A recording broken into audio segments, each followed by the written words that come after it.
On the internet, people think like on social media, you make your own narrative, but your narrative is actually written in your data by just the behavior that they're collecting about you.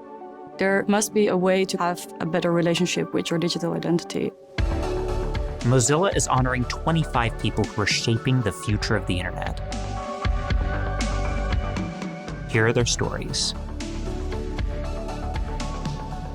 My name is Julia Janssen, and I'm an artist.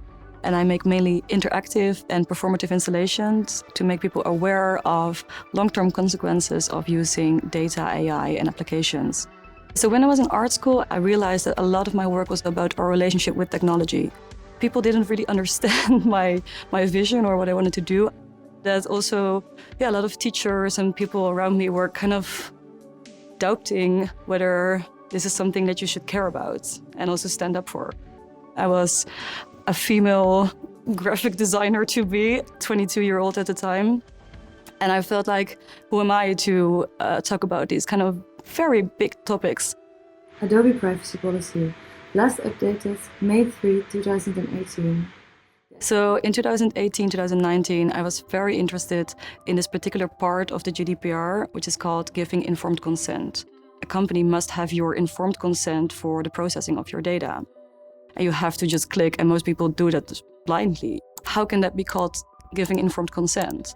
And I found that one click can mean giving consent to up to hundreds of companies at the same time. I started collecting all of these privacy policies manually.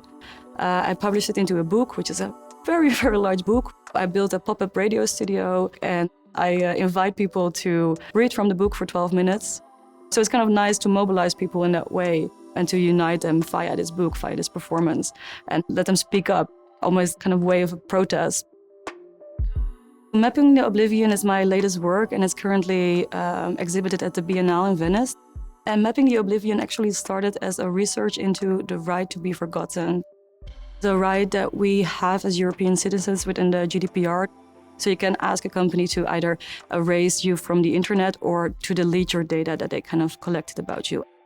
I felt like I had to question the right to be forgotten. What does it then mean to be forgotten? And also, is it desirable to be forgotten? For me, it's about creating awareness on, the challenges that we're facing, but it's really nice to be able to mobilize people to actually stand up for their rights and unite them to say, we don't accept this anymore. We find it important to be more in control of our data, of our identity. Being recognized for my work is such an amazing honor. It just provides a platform to speak up. I feel like now is also the time to kind of move towards also the more fundamental questions about what it means to live in a world which is digitalizing. If we increasingly live within the mere margins of algorithms, then what does it mean to be human?